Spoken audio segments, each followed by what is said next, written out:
bienvenue dans cette vidéo et bienvenue dans ce nouveau format de vidéo super important. Pourquoi? Parce que même si je vais continuer à balancer des tutoriels, même si je vais balancer des insights sur ce que je fais moi-même en tant qu'artiste, ça fait des années que j'ai lancé cette chaîne dans l'optique de pouvoir permettre aux artistes de s'autoproduire et de gérer également leur activité musicale de manière indépendante. Et donc j'ai la responsabilité, surtout là, j'ai laissé l'année 2024 passer pour que tout le monde puisse voir c'est quoi l'industrie de la musique aux States. Mais ce qui va se passer en France aussi, parce que on a copié les States, on va pas se mentir.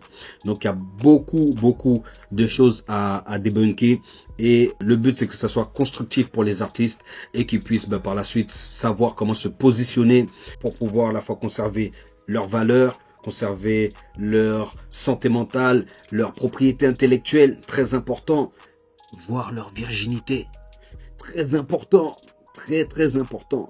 Donc on va partir directement dans le vif du sujet parce que c'est une vidéo qui risque d'être assez longue. J'ai prévu d'analyser 3 vidéos qui pour moi se suivent logiquement dans la réflexion du thème d'aujourd'hui. Et tu vas voir qu'il y a énormément de choses à apprendre, énormément de choses à réaliser. Et même si il y a quelques années, certains auraient pu dire wow, c'est la théorie du complot, c'est du fake, c'est ceci, c'est cela. 2024 a montré beaucoup de choses. 2025 va nous montrer énormément de choses également que aujourd'hui, il y a des preuves. Ça veut dire que je vais pas m'avancer sans qu'il y ait des preuves pour justifier ce que je dis. Tu vois? Et aujourd'hui, il y a des preuves indéniables. Voilà. Ça veut dire que tu n'as même pas besoin de faire tes recherches. Je sais qu'il y a des artistes, ils attendent, ils veulent juste chanter sans se soucier de ce qui se passe. Donc, ils ne font pas leurs recherches. Donc, on va faire des recherches pour eux. Et surtout, les recherches, les exemples, ils ne seront pas durs à trouver. Tu pourras vite trouver les exemples. Comme ça, tu n'auras pas trop de recherches. Tu auras juste à te concentrer sur comment tu te positionnes par rapport à l'info qui t'aura été donnée. Ok? So, let's go. On y va. Donc, nous voilà partis pour l'analyse de la première vidéo. Première vidéo que j'avais déjà postée sur la chaîne. Donc, j'avais traduit la vidéo. Je l'ai trouvée très intéressante parce que je vais pas faire le mec à l'ancienne, mais quand même, dans les années 80, j'ai connu le rap des années 90 et j'ai pu voir l'évolution, d'accord. Donc du coup cette vidéo elle s'appelle le rap ou la destruction programmée d'une génération. Donc avant même de mettre la vidéo, ce qui va être très important, boum, c'est que je vois un petit peu les commentaires. C'est super important, qu'on les voit ensemble. Donc, dinguerie, quelqu'un qui a dit dinguerie, qui a été aimé 3 fois.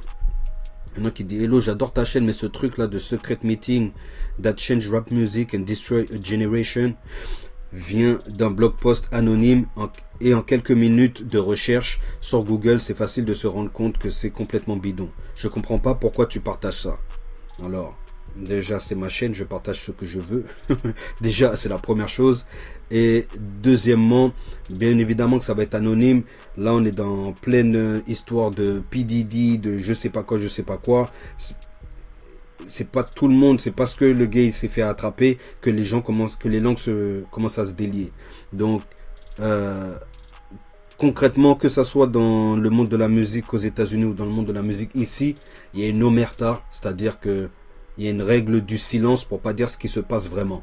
Et même quand on va dire ce qui se passe vraiment, tellement l'omerta elle est forte, les gens ont du mal à voir ce qui est déjà sous leurs yeux. Tu vois? Donc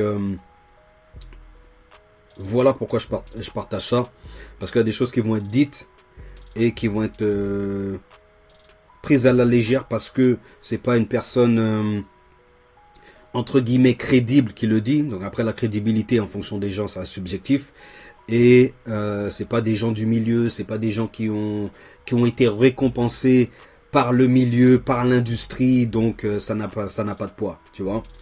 Donc voilà pourquoi je partage ça et je pense que toute info est bonne à prendre. Donc, il y a une réponse, On Fire Survivor, qui dit « Je sais pas, mais en posant le contexte, ce n'est pas déjà le cas aussi de ce qui se passe même en France. » Donc, moi, c'est exactement ce que j'ai voulu faire, c'est montrer qu'il y avait une corrélation. C'est-à-dire ce qui se passe en vérité dans le monde de la musique, peu importe l'endroit où tu es, ça va être la même chose. Surtout que les majors qu'on a aujourd'hui en France sont les mêmes majors qu'on a aux États-Unis. Tu vois? Donc, leur fonctionnement est sans doute le même. Les business models sont sans doute les mêmes. Ok? Donc, quand je dis sans doute les mêmes, c'est pour vous laisser l'opportunité d'aller vérifier par vous-même. Donc, quel est le but du rap aujourd'hui? Très bonne question. Très bonne question. Et quels sont les messages passés par ceux qui tiennent le top 10 dans leur musique? En fait, tu n'as aucune confirmation de ce qui peut se tramer dans les coulisses tout autant que moi. Mais la seule chose factuelle que je vois aujourd'hui est que le rap gangsta existe bel et bien. Yes, donc du coup, moi j'ai vu le rap gangsta arriver. J'ai vu, même au niveau du dancehall, j'ai vu le dancehall gangsta arriver. Bien sûr, il y avait toujours eu, comment dire, ce créneau dans la musique dancehall, mais pas autant.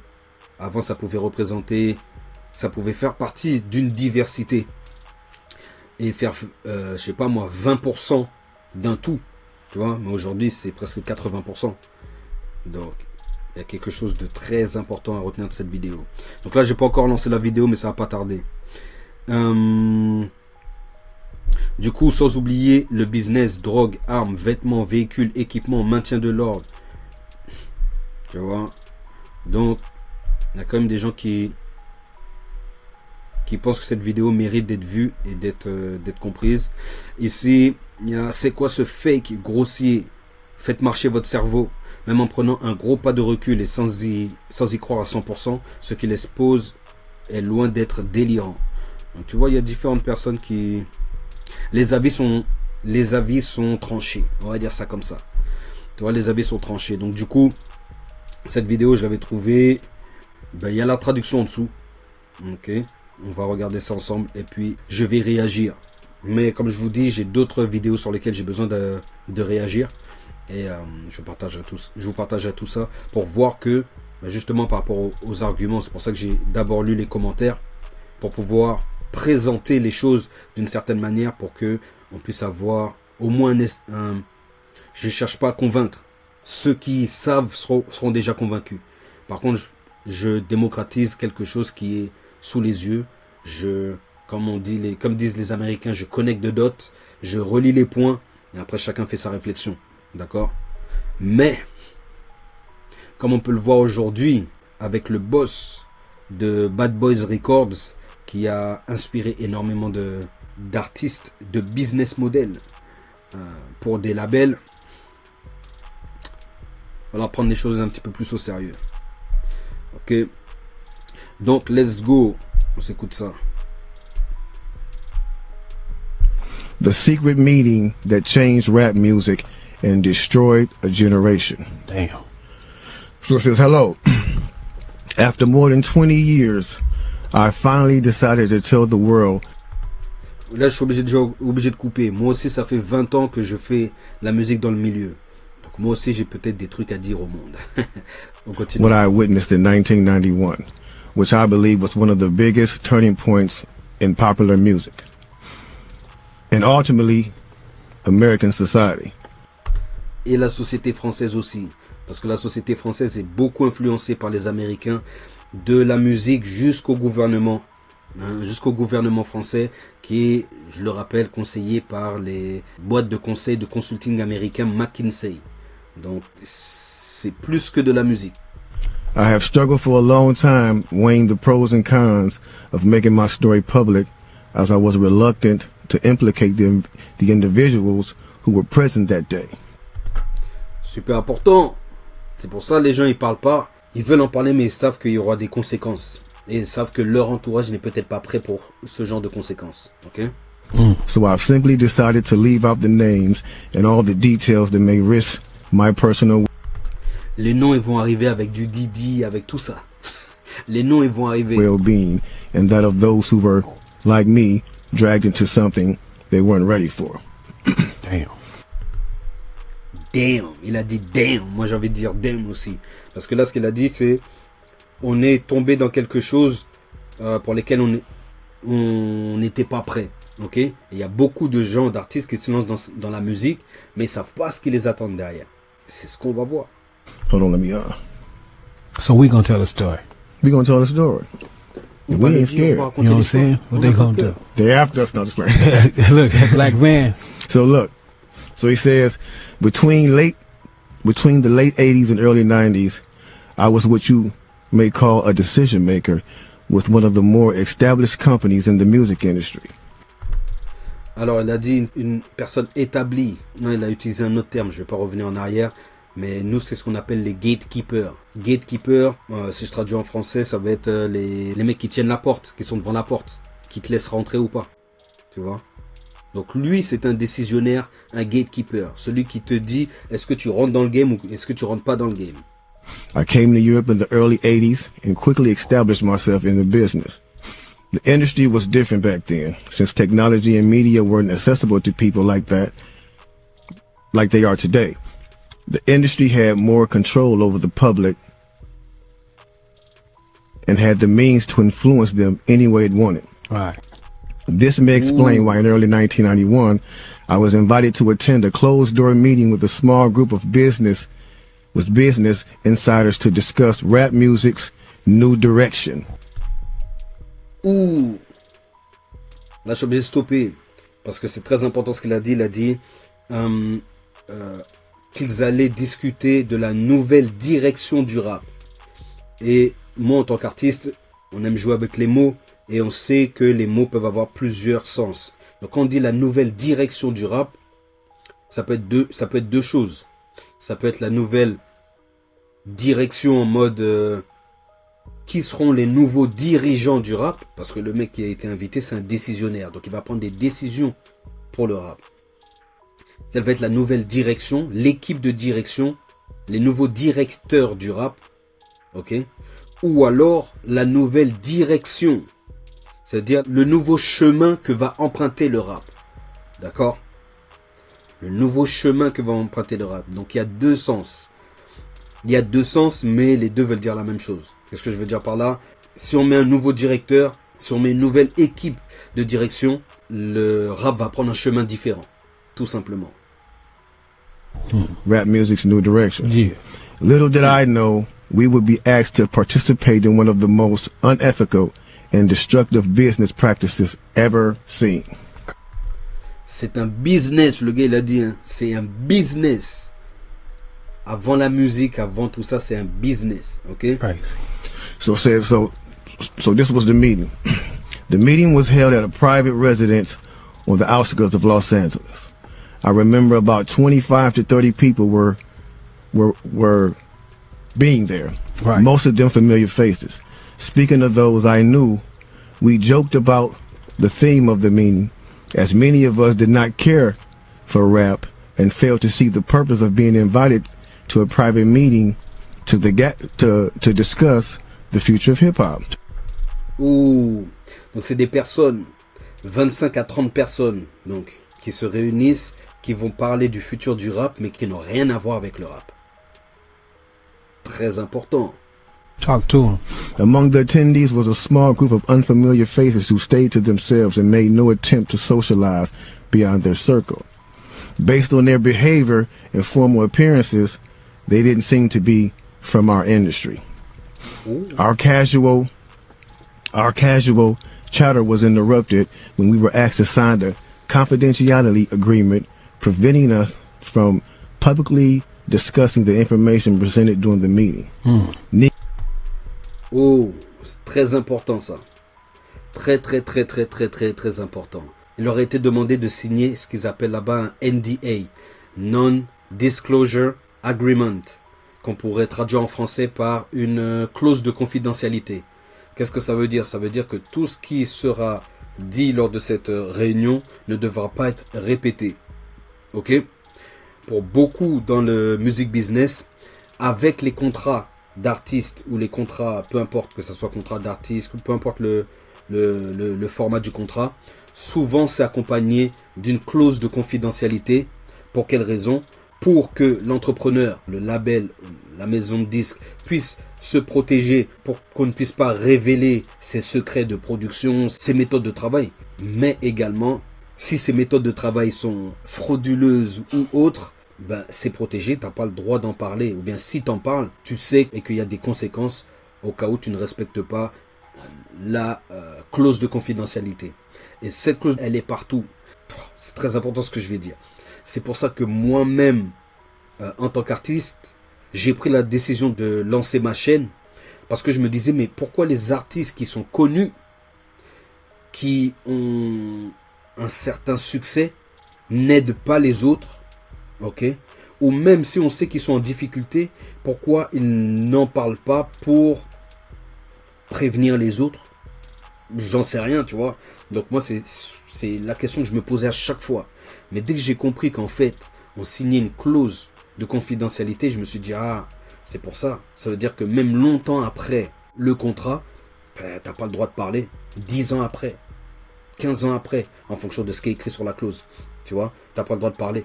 Donc, c'est cette clause de confidentialité, ce qu'ils appellent NDA aux États-Unis, qui crée l'omerta dans le game.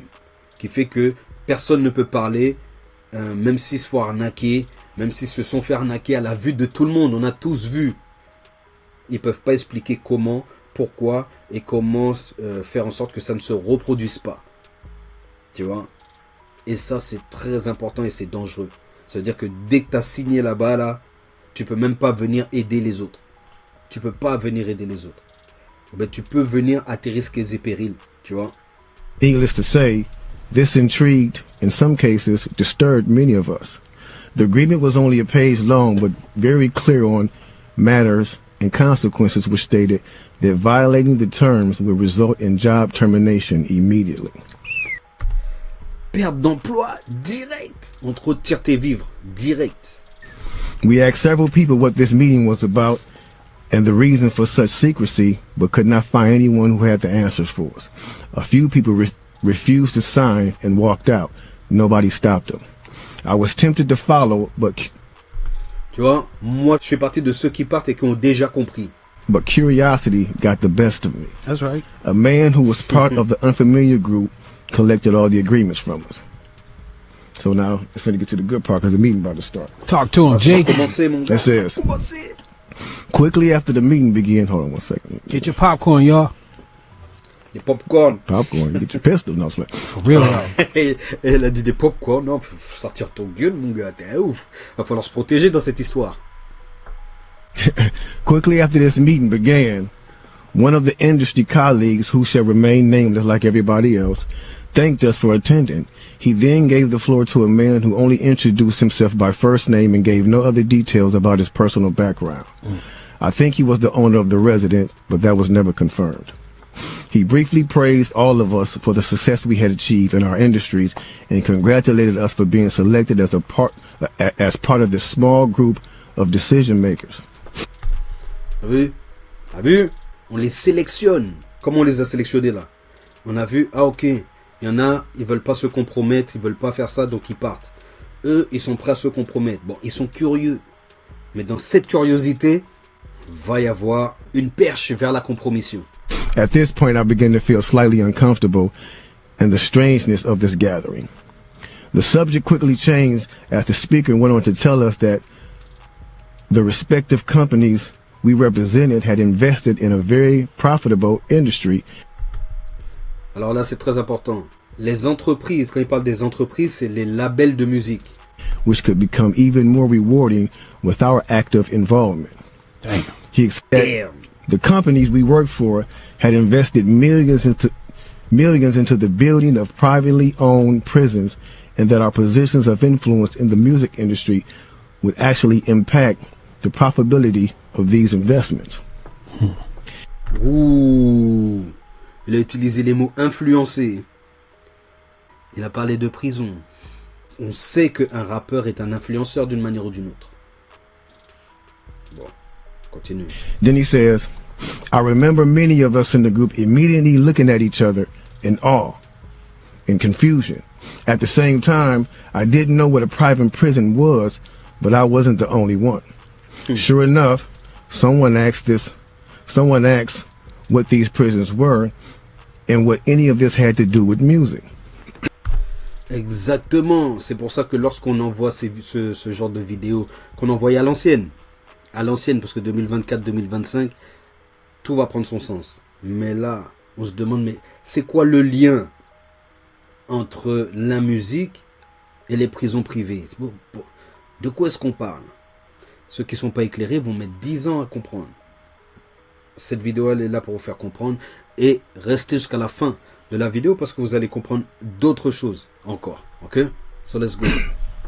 We were told that these prisons were built by privately owned companies who receive funding from the government based on the number of inmates.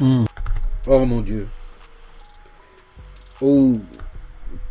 Plus tu mets des gens dedans, plus tu gagnes de l'argent. Je comprends pas. The more inmates, the more the government would pay these prisons.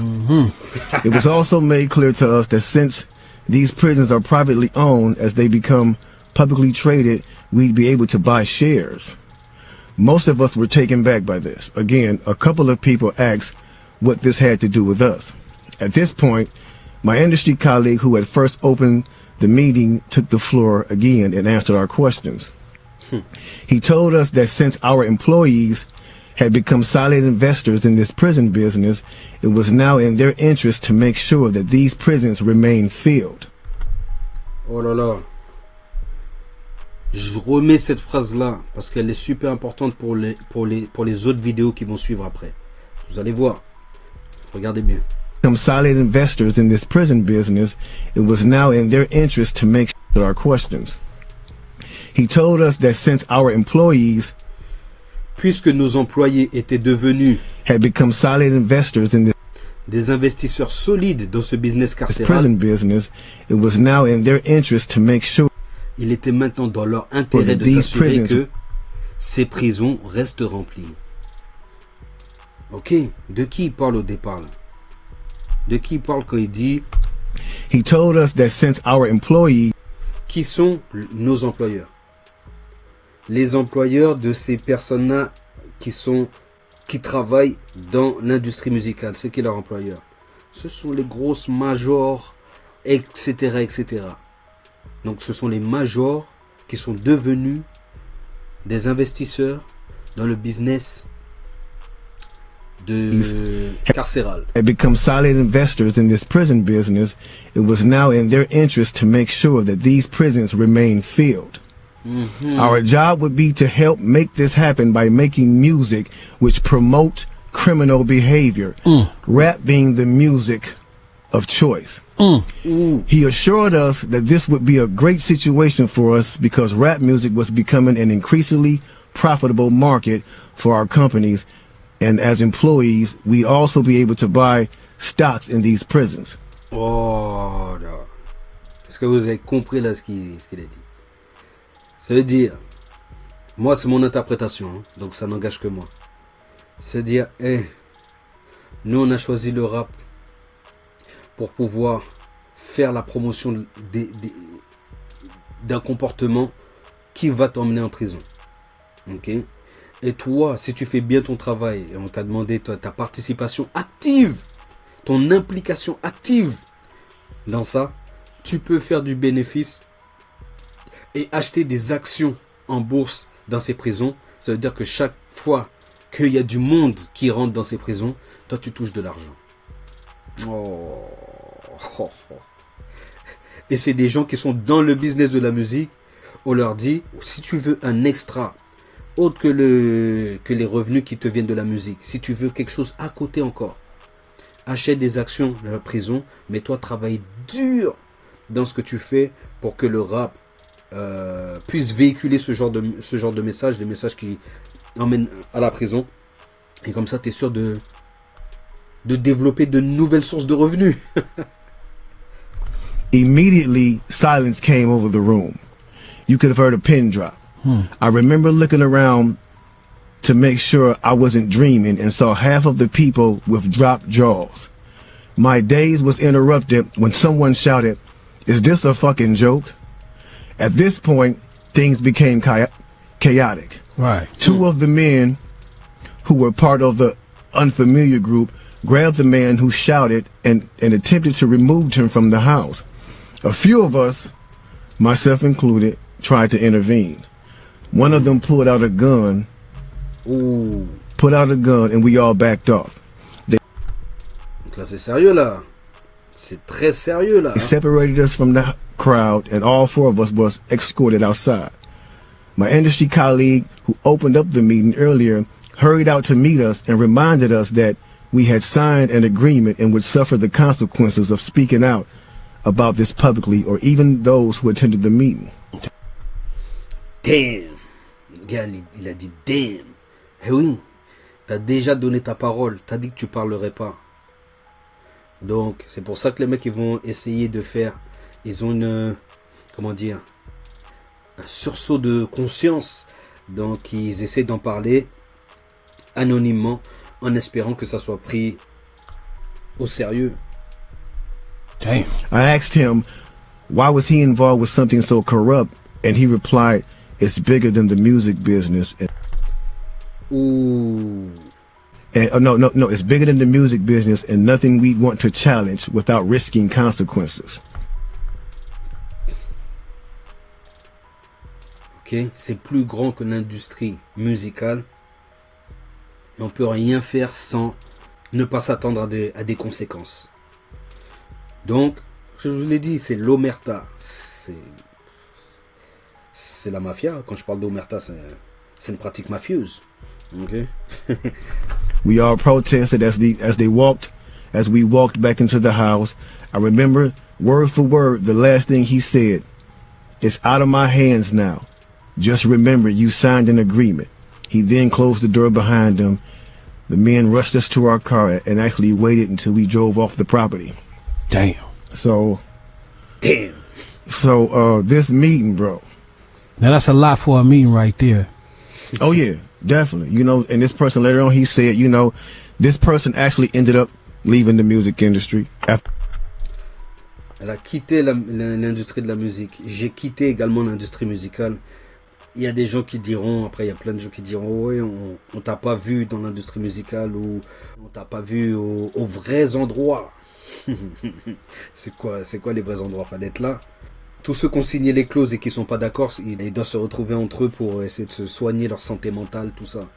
Donc, quitter l'industrie musicale ne veut pas dire forcément que tu peux pas faire du music business musical, du business dans la musique, sans être dans l'industrie vraiment, tu vois. Une fois de plus, cette omerta, elle a duré jusqu'à 2024. Elle a duré jusqu'à 2024. After this happened, a few years after this, he ended up leaving the music industry. Okay. And he said he just, like, you know, over the years he just felt guilty because he said as he sat back and he watched these plans come to a reality Over 2 decades. he sat back and was like, wow, they really pulled it off. Ouh, c'est chaud. Le gars, il a dit du coup qu'il culpabilisait d'avoir même participé à la réunion, même si il s'est pas impliqué, juste parce qu'il a vu que en 20 ans, 2 décennies, il a vu que le plan qui avait été énoncé durant cette réunion, c'est ce qu'il voyait se mettre en place dans la musique. Donc à travers les paroles, à travers les visuels, les clips, etc., etc. Yeah. They really pulled this off. He was like, they were told not to sign any more political rappers, any more rappers that had messages in their No music. positivity. It was all to be gangster rap music that they promoted and put out. So if you wonder where Et c'est important, hein. C'est super important. Pourquoi? Parce que moi, je fais partie de cette génération qui a connu tout type de rap. À une période où il y avait la diversité, où tu pouvais kiffer tout type de rap, ou en tout cas tout type de rap avait sa place. D'accord? Et au fur et à mesure, on a pu voir que, effectivement, la plupart des rappeurs voulaient rapper que la rue. Veulent rapper que la rue. Tu vois? Aujourd'hui, hein, même des rappeurs, même toi qui me regardes, peut-être tu te dis, oh, je sais pas si je vais commencer le rap, j'ai pas de street crédibilité. Tu vois? Et de base, c'est pas une question de street crédibilité. La musique rap, de base, c'est une musique qui raconte effectivement une réalité, mais qui la dénonce. pas qui se complaît dans la réalité, qui va justement justifier la réalité, alors que la réalité elle est provoquée par un certain petit groupe comme on a pu le voir, on a pu l'entendre dans la vidéo, par un certain petit groupe dans une communauté. Voilà. C'est super important. Brand Nubians went. If you wonder where Brand Nubians went, where Poor Righteous Teachers went, where Public Enemy went, where KRS-One went, and all sorts of groups like that was talking. Yeah. Even Queen Latifah and Moni Love and those, you know Everybody. what I'm saying? It's a back door. Yeah, anything that was harmless, fun rap, you know, anything that had a message in it had to go. Yeah, that's You know why what I'm if you saying? even notice though, now And we talk about that all the time. even be brief with it, you know what I'm saying? Those charms that came out like maybe in 1988, 89, the African charms, those they lasted for about 2 years and they disappeared real quick. You know what I'm saying? Yeah, Quickly. definitely. Now, after reading all this, you know, it actually made me feel a few different ways. The first emotion I felt was shock. Alors, je voulais juste dire, moi aussi j'ai connu plein d'artistes qui ont disparu ou qui n'ont pas pu évoluer comme ils le voulaient dans la musique. Je peux m'inclure dedans au niveau de la musique caribéenne, antillaise. Moi, dans le début des années 2004-2005, à partir du moment où nous on était dancehall, après moi j'étais dancehall rap parce que j'avais les deux, mais après il y a eu le crunk qui est arrivé, la trappe qui est arrivée, et là c'était mort, il y avait plus de messages, c'était vraiment que la street, et si tu faisais pas ce style, t'étais personne, tu vois, alors qu'il y a de la place pour tout le monde, et que le gangsta rap il n'est pas illégitime, ça veut dire qu'il y a, dans ma communauté antillaise, il y a des vrais gangsters, tu vois, dans les quartiers il y a des vrais gangsters. Donc effectivement c'est un style musical qui existe et qui est légitime lorsqu'il est chanté par des personnes qui sont vraiment sur ça, mais le truc c'est que ça qui va être mis en avant, et c'est ce qui a été expliqué dans cette vidéo. Si c'est que ça qui est mis en avant, c'est qu'il y a un objectif bien précis derrière. Because I was definitely taken back by this, just knowing the level of evil that's involved by even thinking of a plan like this. You know what I'm saying? The second emotion I felt was anger. Anger because it's not enough for them to exploit our culture and make all the money off of it. Because let's keep it real, the industry has never been favorable towards the artists. Never. L'industrie n'a jamais été favorable envers les artistes. Never. Jamais. C'est pour ça que j'ai créé cette chaîne, c'est pour ça que j'ai créé les programmes de formation, c'est pour ça que j'ai créé tous ces trucs-là, pour permettre aux artistes de ne pas se retrouver dans des positions qu'ils regretteraient à l'avenir. Très important. C'est pour ça que j'ai créé Self-Made Artist 360. Pour qu'à 360 degrés, tu saches ce que tu fais, tu saches ce que tu fais pas, et tu connaisses tes valeurs, et tu ne t'y dévies pas. Tu ne dévies pas tes valeurs. But they're going to go beyond the artist to get the artist to influence and lure in the consumer, which they knew at the time were mainly minorities. Yep. In other words, keep promoting gangster rap so that the youngsters will be influenced by them, which in turn will incite them to want to act like them, and it's a very good chance they'll end up in their prison. Il y a beaucoup de chances que les nouvelles générations copient le gangsta rap et finissent en prison. À l'heure où on parle, énormément d'artistes de rap français qui sont passés en prison durant leur carrière. Certains y sont, et ça banalise le truc pour tout le reste, des auditeurs de rap, peut-être même des rappeurs, des futurs rappeurs. Moi j'ai connu des rappeurs qui ont fait en sorte de tomber en prison pour croire qu'ils allaient pouvoir capitaliser sur ça et avoir de la crédibilité. Maintenant, il y a des séquelles aussi. Faut pas croire que voilà. Donc effectivement, moi j'ai vu les premières générations de gangsta rap. Comme je le dis, hein, je tire pas sur ceux qui font le gangsta rap. Je tire sur ceux qui le promotionnent et qui sont prêts même à promotionner des artistes qui sont pas gangsta. Faire en sorte que les artistes développent une image gangsta, et ils ont tout le pouvoir pour le faire, développent une image gangsta pour pouvoir atteindre leur objectif. Donc c'est super, super important. Yeah. So they're getting paid twice. They're getting Ils sont payés 2 fois. L'industrie musicale et les dividendes sur les actions des prisons, du business carcéral. Pay from the artists they signing, and then they're getting paid from the people that these artists influence that goes to prison trying to be like these artists. Yeah. So they making a killing. A killing. They're using the music business to promote their private prison business. C'est très important. Et moi, je dis aux artistes d'utiliser la musique pour promouvoir leur personal branding et développer leur fanbase qui va se reconnaître dans leur musique. Donc, utiliser la musique pour un objectif. Là, ils utilisent la musique pour leur objectif qui est se rémunérer by any means, par n'importe quel moyen. Et les plus lucratifs, c'est détruire une génération, détruire une certaine population. Et la destruction de cette population leur remplit les poches. C'est super important. My man is right there talking that right. 1988, a man named Tom Beasley, man. That's the co-founder of the corrections for Corporation of America. That's the CCA. You know what I'm saying? Excuse my French. I'm reading this thing right there. On lui pardonne son français. Real quick. It's the CCA. So in 1988, he founded that, and this is in straight concert with the same thing. So it's like the music business. You do what you do on your side, and right over here with the corrections facilities, we're gonna do on this side because. And now in 1970, there was 500 prisons. Donc ça veut dire que tout est bien organisé. Il y a ceux qui s'occupent du business de la musique et de l'autre côté, il y a ceux qui s'occupent du business carcéral. Mais ils vont travailler ensemble. You know what I'm saying? En 1970 aux États-Unis, il n'y avait que 500 prisons. Only 500 prisons in the United States. To this day, there's 1,700 prisons right now. That means big business. I'm talking about that done flippled over. You know what I'm saying? Donc là, ils ont triplé. Là, il a dit doublé, mais je crois que c'est 1700 qu'il a dit. Ils ont triplé le nombre de prisons. Et qui sont les gens qui sont dans ces prisons? À quoi ils ressemblent? Saying if flippled over is a word. Because they're making a lot of money off of these things per inmate.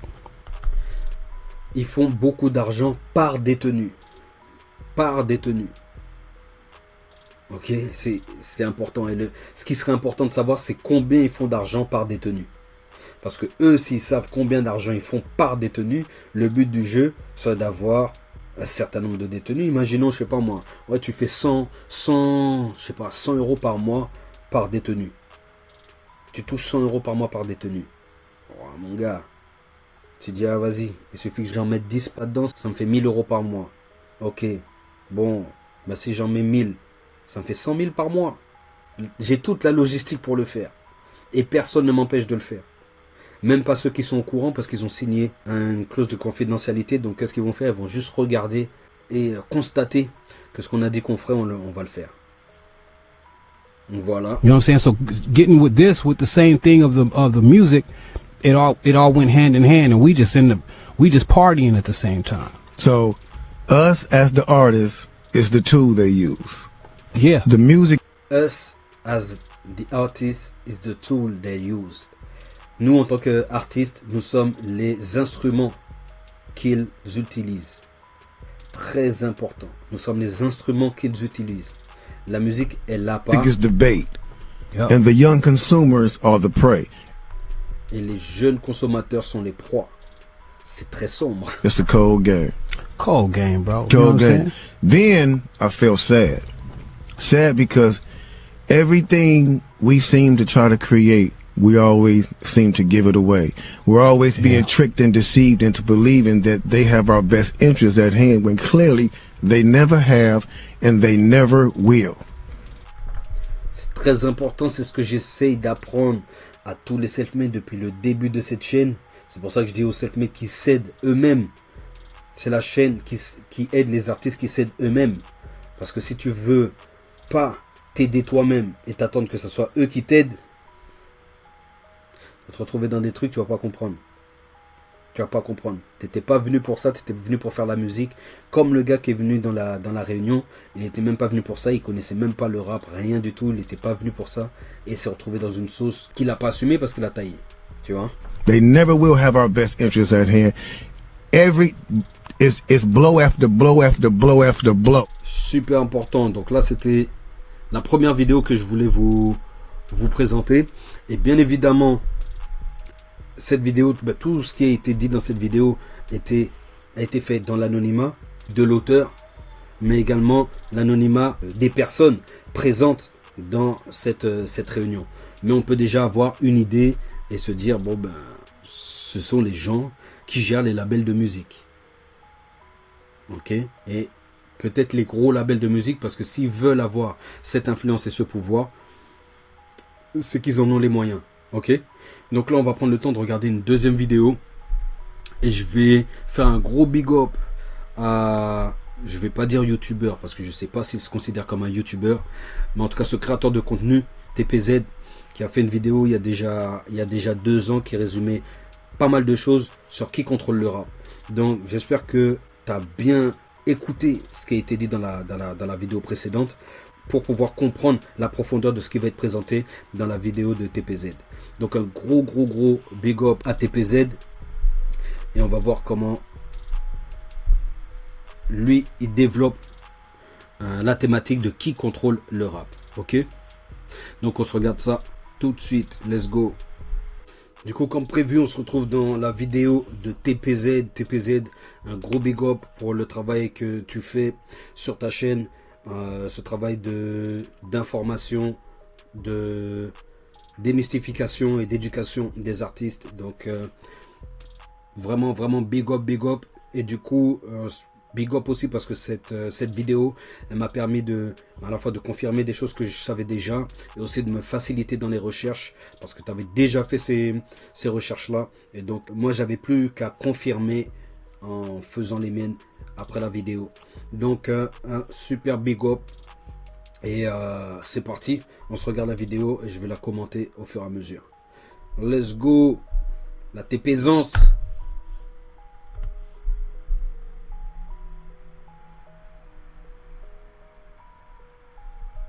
Rap et de business à un niveau impossible d'aller chercher plus loin. Après, plus sombre, oui, ça toujours, on en manque malheureusement pas. Il y a quelques mois, on discutait tranquillement sur le Discord et là, le Big Abi commence à nous parler du concept sociologique de conscience de classe dans le cadre de nos chers rappeurs. C'est une notion très intéressante qui, en résumé pour les artistes, signifie qu'ils prendraient simplement conscience de la place, la force, le rôle qu'ils ont dans l'industrie, puis des intérêts qu'ils partagent tous et qu'ils soient capables de défendre tout ça en haut de l'échelle. En gros, que nos petites abeilles ouvrières qui renfluent plus les poches des hauts placés de l'industrie qu'autre chose se soulèvent et négocient les réformes de certains pourcentages ou méthodes de calcul de rémunération / comptabilisation, etc. C'est un concept très marxiste, donc opposé au capitalisme.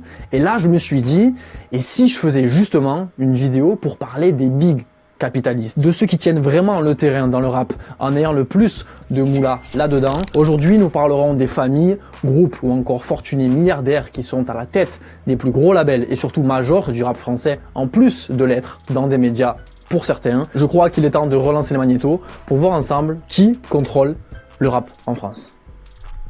Oh, déjà là, il faut que j'arrête la vidéo parce que ce qu'il a dit, c'est super important. Il a dit, ces groupes, ces entreprises ou gros milliardaires qui ont un pied dans le business de la musique, mais aussi dans les médias. On verra et on a vu dans la vidéo précédente que certains ont le pied dans d'autres business également, autres que les médias. Ok, donc, et qu'on va bien comprendre pourquoi on appelle ça un groupe. Tu vois, un groupe économique. Donc un groupe c'est un ensemble d'entreprises qui tournent autour qui sont rattachées à une holding, mais pour que ce groupe fonctionne bien, il faut que chaque entreprise fonctionne entre elles. D'accord? Pour que ce groupe puisse être cohérent et lucratif, parce que c'est ça, c'est du business, tout simplement. D'accord? Super important, c'était un rappel que j'ai besoin de faire. So let's go. Dans les minutes qui vont suivre, je vais envoyer pas mal d'infos. Je pense qu'elles seront suffisamment lourdes, donc pour ne pas non plus surcharger d'éléments et que l'épisode soit imbuvable, je vous invite à diguer par vous-même si vraiment vous voulez avoir des détails hardy++. Faisons désormais le tour de nos chères maisons de disques, labels et radios qui ont été soit rachetés, soit créés, soit financés par de grandes puissances. Très important, par de grandes puissances, il a dit. Donc des gens qui peuvent te dire, viens t'asseoir là. Niveau diffusion sur les ondes hertziennes, on est bien garni en termes de rap. Ou pas. On a Swig et Génération qui sont régionalisés sur Paname, plus Toulouse pour la première, Skyrock qui est diffusé partout, et après, il nous... Oh, attends, c'est quoi là, ce qui nous a sorti de Skyrock là? Ou pas. On a Swig et Génération qui sont régionalisés sur Paname, plus Toulouse pour la première, Skyrock qui est... Skyrock. C'est chaud. Diffusé partout, et après, il nous reste la fameuse Move, animée par Pascal Sefranc. Alors, il y a un truc qui est très important aussi que je voulais dire par rapport à Skyrock. Et moi, j'accepte que personne me dise ouais, t'es trop vieux pour rapper. Quand tu vois que les présentateurs, ils sont là depuis que moi je suis au collège et que j'ai commencé à rapper. Les présentateurs à Skyrock sont plus âgés que moi. Donc, je comprends pas pourquoi pour eux, il n'y a pas une date de péremption. Voilà, on va dire ça comme ça. Je comprends pas pourquoi pour eux, il n'y a pas une date de péremption. Mais pour ceux qui font le taf, qui produisent la matière première, il y a une date de péremption. Donc, eux, ils peuvent gagner leur vie, toute leur vie, avec le rap, mais pas celui qui crée le rap. Avec Shinez, Mikolo, Yerim, Ginono, etc. Les débuts sont galères de chez galère. Ils peinent à capter de l'audience pour diverses raisons. Ça monte très doucement et c'est vraiment sous l'ère rap en 2017 qu'elle va exploser. La radio a d'ailleurs été créée en 95 à Toulouse pour l'anecdote. Mais qui est derrière votre radio rap préférée? Depuis sa création, elle appartient à la Société Nationale Radio France. Elle est donc sœur avec notre chère France Culture, France Inter, France Bleu, et toutes ces plateformes, eh bien, comme leur nom le sous-entend un petit peu, elles sont régies par la République française. In fine, Move est donc détenu par l'État français. Ces revenus proviennent donc de la contribution à l'audiovisuel que chaque ménage français paye, puis de ressources propres liées à la pub par exemple. Et quant aux autres radios, eh bien, elles sont soit dans le privé depuis le début, soit ont commencé sous forme associatif, puis ont fini par tomber dans le privé. Format associatif, vous aimez trop faire des associations pour pouvoir obtenir je ne sais quelle subvention et puis après au bout d'un moment c'est comme ça, c'est toujours par le portefeuille qu'on vous tient. Donc let's go, on continue. Play2. Le nom du label Play2 parlera aux plus initiés, ils sont assez discrets dans la com, mais il fait partie de l'un des plus gros de sa catégorie. C'est obligé que vous connaissiez au moins 6 artistes de cette structure possédée par la 20e plus grande fortune de France, ce qui est déjà oufissime quand on voit que le classement est dominé par le luxe et que là, l'industrie est un truc de malade. Si je vous dis Gims, Dadju, Bramsito, Kalash ou encore Zamda, Natik, Solalune, ils sont tous rattachés à Play2, soit sur la partie label, soit la partie tourneur. Et le mastodonte qui a acheté le plus de parts là-dedans, dans Play2, c'est le groupe TF1 avec à sa tête Martin Bouygues. Depuis 2019, Martin Bouygues qui a racheté donc des parts dans Play2. Retenez bien le nom.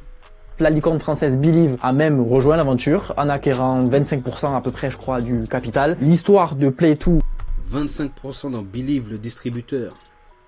et son prédécesseur Play One est hyper intéressante à lire, je vous invite vraiment à vous y pencher dessus. Et pour la culture très rapide, avant de perdurer l'aventure avec le volume 2, le premier label, Play One, cartonnait de fou dans la pop, au point que le groupe EMI avait décidé de devenir actionnaire dedans en 2012. Et EMI, c'est pas des lol, avec dans les années 60 les Beatles, Pink Floyd, Queens en 70, ou encore les Daft Punk des 90, bref, du costaud dans ce foutoir, qui fait du label de Martin Bouygues une écurie très puissante, reconnue, et aux connexions / opportunités internationales multiples. Avant de finir, je voulais vous partager un truc un petit peu qui me fait rire, voilà, dans tout ça, c'est que Play2 marque dans leur bio Instagram être indépendant. Alors on pourrait se questionner du coup sur ce qu'est vraiment être indépendant, surtout quand t'appartiens au plus gros groupe télévisuel.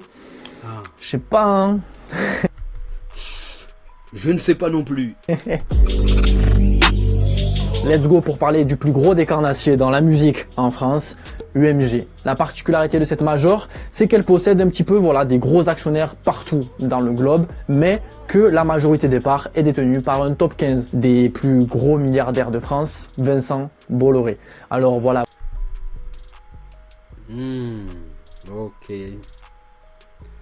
Vous connaissez l'oiseau de nom, hein, il est super médiatisé, il a des parts partout, que ce soit Fnac, SFR, le Télécom en Italie, Ubisoft.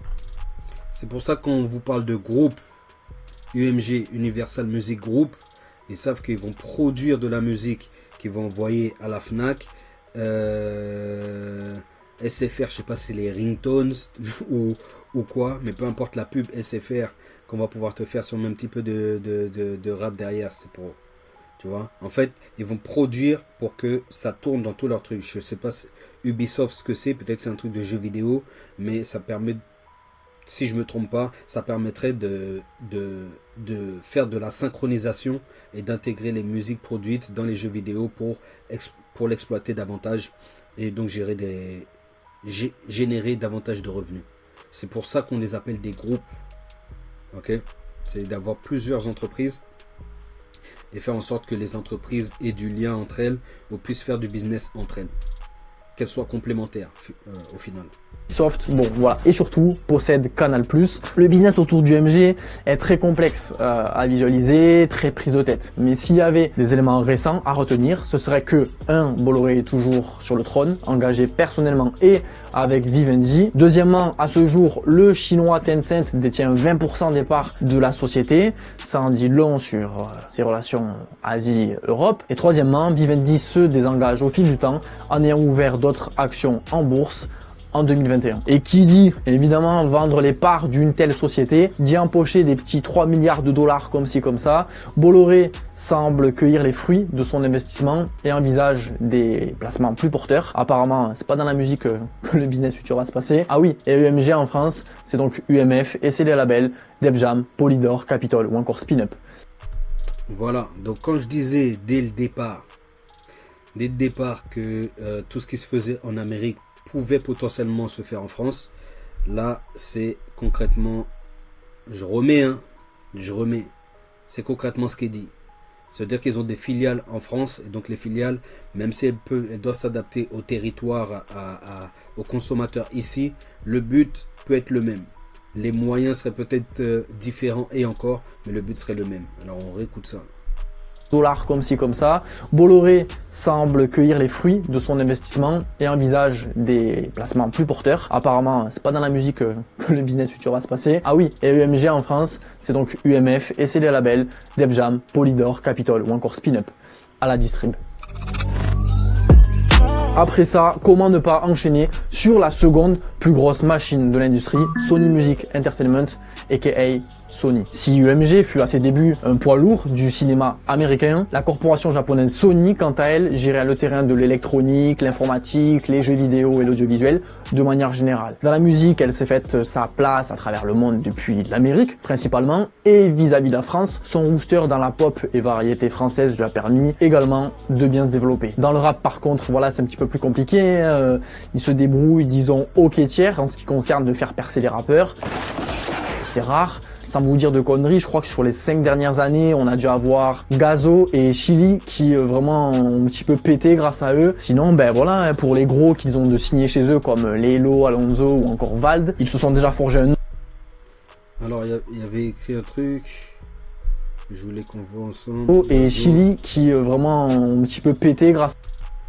Alors, Gazo étant surtout une pépite taillée par le label de Epic Record. Donc en gros, et c'est ce que je dis aux artistes aussi, c'est-à-dire que Sony s'intéressait à Gazo parce qu'il était déjà prêt à passer au niveau supérieur. Parce qu'il a été préparé par le label Epic Record de Sonic Music France. Ok. à eux. Sinon, ben voilà, pour les gros qu'ils ont de signer chez eux, comme Lelo, Alonso ou encore Vald, ils se sont déjà forgé un nom avant de signer là-bas. C'est pas pour rien qu'on peut entendre d'ailleurs le grand Fianso lâcher ça. J'ai fait péter plus de mecs que Sony Music France. Ou encore cette punch bien gaulerie de PLK. Avec trop de rappeurs comme si c'était Sony Music France. Bon, et Ouh, donc qu'est-ce que ça veut dire? Ça veut dire qu'il y a Sony doit signer des artistes qui sont fiers de dire ouais j'ai signé, ouais j'ai signé, ouais j'ai signé, ouais j'ai signé. Mais si vous n'avez pas fait votre nom, si vous n'êtes pas autoproduit, si vous n'avez pas fait le nécessaire en indépendant avant, on ne connaîtra pas votre nom. Signé ou pas signé. C'est très important. Donc ça veut dire qu'il y a beaucoup plus que... Il doit y avoir des 1000 artistes pour chaque nom. 1000 artistes signés en incognito pour chaque nom qu'il a cité là. Sony, comme vous l'aurez compris, ça reste détenu par les Japs et les Ricains. Aucun Français dans les radars qui aurait vraiment la même mise dessus, si ce n'est ben, voilà, les rôles de direction territoriale. Par contre, ce qu'il faut savoir... Aucun contrôle des Français sur la musique qui se fait produire en France. Je suis obligé de réécouter là ce qu'il vient de dire là. De PLK. Bon, et Sony, comme vous l'aurez compris, ça reste détenu par les Japs et les Ricains. Aucun Français dans les radars qui aurait vraiment la même mise dessus. Ok, qui aurait vraiment la même mise dessus. Si ce n'est ben, voilà, les rôles de direction territoriale. Par contre, ce qu'il faut savoir en termes de possession française, c'est que Sony France détient le jeune média rap Intro et également la page Twitter Rapland rattachée à All Access, qui sont tous deux là au final pour ben, ramener du trafic sur les artistes signés chez Sony. Bon, il ne manque plus qu'à vous parler de la 3e Majors mondiale. Patience, on y viendra. Tout le monde ici connaît Grunt, ils ont vu passer toute la crème du rap français avant tout le monde. Vous êtes déjà tombé au moins une fois sur un de leurs freestyles ou de leurs magnifiques interviews. Bisous les sens si vous passez par là. Je trouve qu'ils ont des parcours où sa beauté prend tout son sens lorsque l'on remonte un petit peu les choses niveau administratif. Dès le début, Grunt est affilié à Radio Nova. C'est cette station qui leur permettra de pouvoir enregistrer les premiers freestyles et c'est ici que Jean Morel, créateur de Grunt, prendra l'antenne pendant plusieurs années pour animer des émissions hip-hop. Radio Nova, historiquement, c'est vraiment la radio marginale qui a toujours passé des nouveaux courants musicaux, quitte à être à côté de la plaque sur le mainstream. Et c'est là où les choses sont passées en premier pour le rap et surtout bien avant tout le monde. Le prototype, l'équipe type, le portrait type de type clinique, je comprends pourquoi tu flippes quand t'entends que mon crew est dans la place, bébé. C'est clair que c'est paralysé, que ton sang ça te le glace dès les premiers. Pour vous dire si elle existe, c'est grâce à la combinaison de deux radios pirates des années 70-80. T'as compris l'Outsider et à côté d'elle, Skyrock, niveau storytelling et valeurs hip-hop, c'est minable. Venons-en maintenant à qui détient les rênes de Radio Nova. Eh bien en 2015, après des années en Indé, la radio se fera racheter par un des plus gros fortunés de France, Mathieu Pigasse. Il a des grosses parts partout, hein, dans l'Obs, Le Monde et surtout est propriétaire des Inrock, donc beaucoup de presse médiatique. Et acquérir Radio Nova pour lui signifiait créer une dimension multimédia indépendante. C'est vrai que c'est là que c'est important, c'est toujours cette notion de groupe. Ça veut dire que au-delà d'avoir juste de quoi produire, ils ont les médias pour pouvoir diffuser la production et pour pouvoir faire la promotion de la production. C'est super important. Je crois que de ce que j'ai lu, il n'est pas bien relou comme PDG. Ah, et j'ai oublié de vous dire également que c'était lui qui préside le festival des Eurokéennes et est à la tête également de Rock en scène. Voilà, donc la zone est sous contrôle, pas de problème. Le Mathieu, le Big M, il a du pouvoir. Ah, et une anecdote bonus, est-ce que vous saviez que c'était le pire ennemi d'Emmanuel Macron à l'ancienne? Ils se sont affrontés sur la reprise du quotidien Le Monde et Macron, qui a été un petit peu piqué par ça, a pris sa revanche sur la signature de l'accord dans le conflit Nestlé-Danone il y a quelques années, rappelez-vous, quant au rachat du compartiment nutrition de Pfizer. Tiens, les voilà eux. Bon, c'est bien beau de parler des autres sphères, de PDG et de compagnie, mais il y a aussi beaucoup de projets ambitieux qui se développent en bas de l'échelle par des fourmis du rap et qui ne sont pas moins qualitatifs. Petit chapitre spécial passe D aux collègues du jeune média rap de chez nous, pour vous, Big Lover de freestyle. Les anciens, si je vous dis session freestyle pilote, vous voyez de quoi je parle? Bon, ben voilà, ça avait fait son petit chemin, mais le lancement de la série n'avait pas été officialisé pour plusieurs raisons. La moula d'abord et le Covid, bref. Bon, eh bien le Big Zoo rap de chez nous sont en train d'entreprendre de manière très sérieuse et plus qu'officielle leur propre série de freestyle tour de table dans plusieurs villes de France. Il faut carrément leur avant-première dans les cinémas et tout. J'aime bien, j'aime bien. Voilà, j'aime bien. J'aime bien. Ça a du potentiel. Ça a commencé sur MTP, ils ambitionnent d'autres vies. Du coup, je pense qu'on va pas se regarder toute la vidéo. Je pense que le plus gros a été dit. Hein. Là, le plus gros a été dit. Alors, je regarde quand même. Hein. Non, je vais regarder cette partie. Je vais regarder ce qu'il dit dans cette partie. Les conséquences des consortiums. Voyons voir. Comme on vient de voir, l'industrie est hyper mélangée. Ça se partage des actionnaires communs, ça rachète des labels d'autres majors, les artistes de labels passent dans les médias de ceux détenus par la concu, les salariés tant qu'à eux virevoltent ou bon leur semble tant qu'une clause de non-concurrence ne les restreint pas. Au final, chaque consortium, et qui est groupement d'entreprises, possède ses propres médias ou une influence qui lui permet de pouvoir arranger la captation d'une audience n'importe où. Ça a ses points forts, hein, voilà, ils peuvent à la fois produire et distribuer efficacement leur poulain de manière très rapide, comme chez TF1, créer de beaux concepts ou sympathiques émissions / connexions via des radios où le rap n'a peut-être pas sa place à la base. Un réseau business est déjà disponible. Le truc, c'est que c'est pas clair pour le public, pas transparent, ça manque d'honnêteté et de franchise. Surtout en France où tout le monde mange grâce à tout le monde. Tu ne peux froisser personne, quasi rien n'est naturel, tout est une... Est-ce que vous voyez le lien avec la vidéo précédente? C'est-à-dire que là, ils ont directement de quoi produire, des artistes qui viennent à toute patate et le pouvoir de développer une médiatisation autour du message de l'artiste. C'est très important, et on n'a pas fini la vidéo. Histoire d'intérêt numérique commandé par des bureaucrates. Bref, tu finis instrumentalisé. Arrivé à un stade, tu ne fais de l'art pour que ça parle plus que chiffre d'affaires et surtout bénéfices. Chiffre d'affaires et bénéfices. Mais toi, en tant que rappeur, tu penses que tu parles de tes bénéfices et de ton chiffre d'affaires. En tout cas, c'est sur ça que tu es concentré. Mais tu sais pas quel bénéfice, quel chiffre d'affaires il fait sur toi. Parce que tu as été instrumentalisé, comme l'a dit mon gars TPZ. Vous êtes-vous déjà demandé pourquoi il n'y a plus de clash dans le rap français par rapport à avant, ou même par rapport aux US? Bon ok, j'exclus de ça les Booba Rof et compagnie. Pour les US, ça n'a pas bougé parce que c'est une histoire de culture et de balécouillisme. Les mecs s'en branlent de se mettre à dos tel ou tel réseau. De toute façon, il y en a 1500 différents, 1500 relais indés, il y a des ennemis de partout, et c'est la culture des gangs, donc au pire, ils sont habitués à se confronter et à taper des coups de gueule. De toute façon, là-bas, les calculs de stream, c'est pas du tout les mêmes qu'ici. Juste ça paye assez et la rue s'occupe de gérer les bons plans. Conclusion, pas besoin de sucer à tous les râteliers. Quant à la France, entre les accords interlabels, le faux pluralisme, le fait qu'il y ait de plus en plus d'artistes signés très tôt et qu'être lisse compense le fait que ça paye mal, ciao les clashs, hein, t'es fou. Même terminer de manière amusante un artiste en session freestyle ou impro, c'est finito, ça ne se fait plus. C'est soit un choix, soit parce que les mecs savent plus faire, ils sont même plus entraînés à ça, ils sont même plus préparés. Le seul terrain sur lequel les artistes doivent être en compétition et jugeable, c'est sur les chiffres, car les chiffres c'est à la fois monnayable, influençable et non représentatif du talent. Créer des vagues. Oh, elle a bien dit ça. Les chiffres sont pas représentatifs, sont...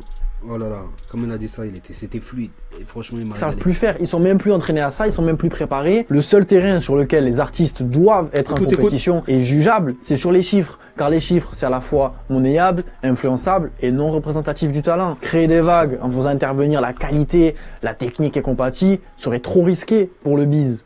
En France, quand vous êtes artiste et que vous signez dans un label avec une petite renommée, voilà, ben généralement, il est rattaché à une major. Et t'as pas intérêt. C'est-à-dire que même le petit label, il est rattaché à une major. Donc en fonction de la mission de la major, le label va suivre la même direction. Rappelle-toi que on a parlé de direction.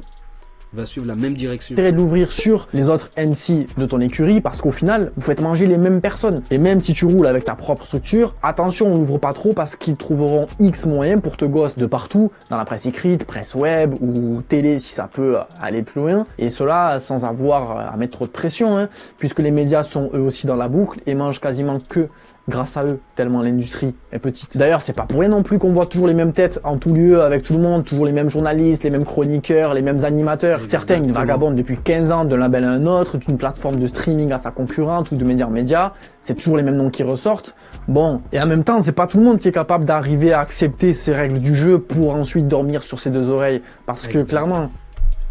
Ouh, là, il a dit un vrai truc. Il a dit un vrai truc. Moi, personnellement, je pourrais pas. Tu dois froisser personne et partir ta personnalité au risque de finir à Pôle emploi tellement que c'est interconnecté. T'es là, tu risques ta réputation dans un potentiel complot de graves accusations montées de A à Z si tu déranges. Bon, en gros, tu dois faire ton taf d'une seule manière et c'est tout. Bon, et bien voilà, hein. En un chapitre, je viens d'officialiser ma mort dans l'industrie. Alors restez vifs, car tout repose désormais sur vous. Les plus grands gangsters portent des chemises, les frérots. Ouh, je pouvais pas conclure mieux que ça pour cette vidéo. Je pouvais pas conclure mieux que ça pour cette vidéo. Donc merci encore à TPZ d'avoir fait les recherches, d'avoir fait le taf, surtout d'avoir pris le risque de briser cette omerta, de briser cette opacité dans le business de la musique. Et là, et aussi d'avoir permis de mettre un visage et un nom sur qui sont vraiment les boss du rap game. D'accord? C'est pas les artistes qui s'autoproclament boss du rap game qui le sont vraiment. D'accord? Ou alors au-dessus d'eux, ils ont des boss. Ils sont peut-être les boss de certaines personnes, mais au-dessus d'eux, il y a encore des boss.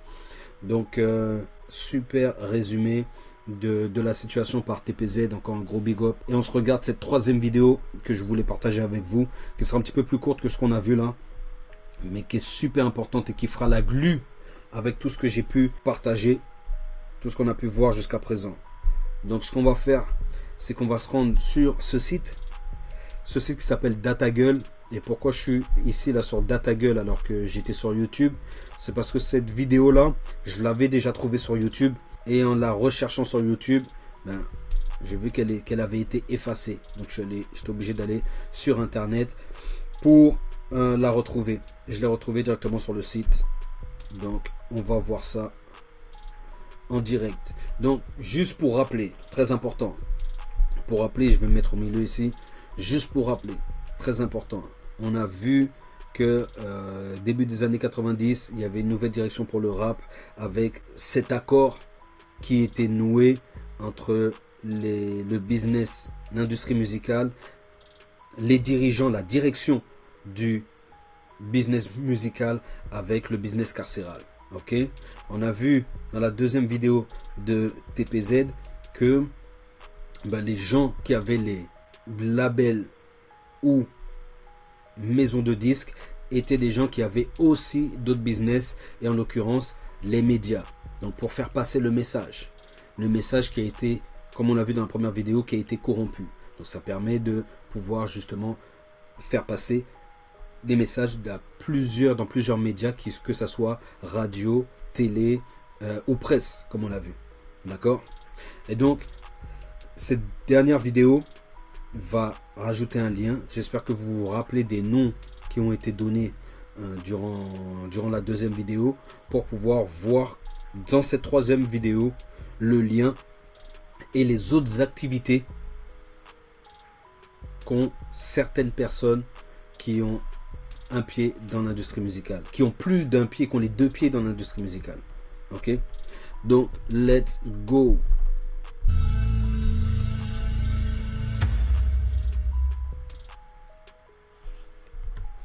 Très important, première ligne télévision, Story Circus et France Télévisions pour les références. Ok, donc quand il y a déjà de France Télévisions, c'est pas quelque chose d'indépendant, c'est quelque chose qui peut sembler légitime pour un maximum de personnes. Ce large marché carcéral aux entreprises françaises. Donc le business carcéral là, dont on parlait dans la première vidéo, on est dedans là. On est dedans en France, parce qu'on parlait du business carcéral aux États-Unis. Là, on est dedans en France. Ok? Et donc, c'est des entreprises privées. Donc, on va faire du business privé. C'est pas l'État, c'est le coup. Joli marché à conquérir. Donc, il y a des gens qui vont se battre pour se positionner et faire ça. Donc, le gars qui peut faire un des business qu'on a vu, la formation professionnelle, etc., etc., il peut aussi construire la propre prison pour pouvoir développer son business dans la prison. De quoi ouvrir l'appétit. En deux temps, des places en cellule. Alors, qu'on se rappelle, je vais revenir dessus, qu'on se rappelle, dans la première vidéo, le gars avait dit que en l'espace de quelques années, on était passé de 500 prisons aux États-Unis à 1700, donc presque plus de 3 fois. Ok, 3 fois. Ok, donc là je vais revenir un tout petit peu. Qui?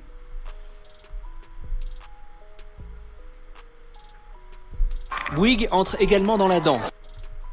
Oh, ça me paraît familier ça. Hein, ça me paraît familier. Hein. Depuis 2005, 12%. Bien évidemment, il y a des conditions qui ont été créées pour ça. Bien évidemment. Au-delà des contrats ou des trucs, voilà. Mais c'est important de savoir que le constructeur dont on est en train de parler là, on a déjà entendu parler de lui dans la vidéo précédente. CCA et GEA, les deux. CCA, on en a parlé dans la vidéo, la toute première vidéo. Ouais, on en a parlé. Deux géants du secteur génèrent 3,3 milliards de dollars par an. Et un tel marché, ça se défend. Entre 2002 et 2000. Un tel marché, ça se défend. Ça se défend. Quoi influer sur la naissance de certaines lois? C'est-à-dire qu'on va faire des lois pour... Non. Attends. Ce que tu entends. Sous peine de pénalité, quelle que soit l'évolution du taux de... Sous peine de pénalité, quel que soit le taux de criminalité. Donc c'est comme ça qu'on va... Donc, là j'ai pu présenter les 3 vidéos que j'ai voulu présenter. En espérant que ces vidéos vont pouvoir aider certains artistes parmi vous à avoir une réflexion, une vraie réflexion, une profonde réflexion pour pouvoir se positionner dans l'activité qu'ils ont choisi et de savoir effectivement qui contrôle quoi et pourquoi, et surtout pourquoi. Donc ici il y a l'épreuve. Maintenant, même dans l'actualité, on sait qu'il y a, comme j'ai dit en début de vidéo, on sait qu'il y a pas mal d'artistes aux États-Unis. Il y a pas mal d'artistes qui rentrent en prison pour différentes raisons. Donc il y a le cas de P. Diddy, il y a le cas de les Tory Lanez, les R. Kelly, tout ça. Ça c'est comme des gros. Mais après, quand on voit tous les petits aussi, les NBA Youngboy, tous les gars, il y en a plein. Il y en a plein qui font des allers-retours comme ça. Bien que exposés ou pas, rappeurs ou pas, peut-être vu les conditions, ils auraient fait comme cet aller-retour en prison. Mais on le voit aussi en France. Là, on a Koba Kobalade qui est en prison. Même si c'est pas sa volonté, là, sa dernière incarcération. Mais... il y a plusieurs choses qui se sont passées, qui l'ont emmené là-bas et que beaucoup d'artistes ont vu. Et peut-être qu'ils voient ça comme un passage obligatoire pour pouvoir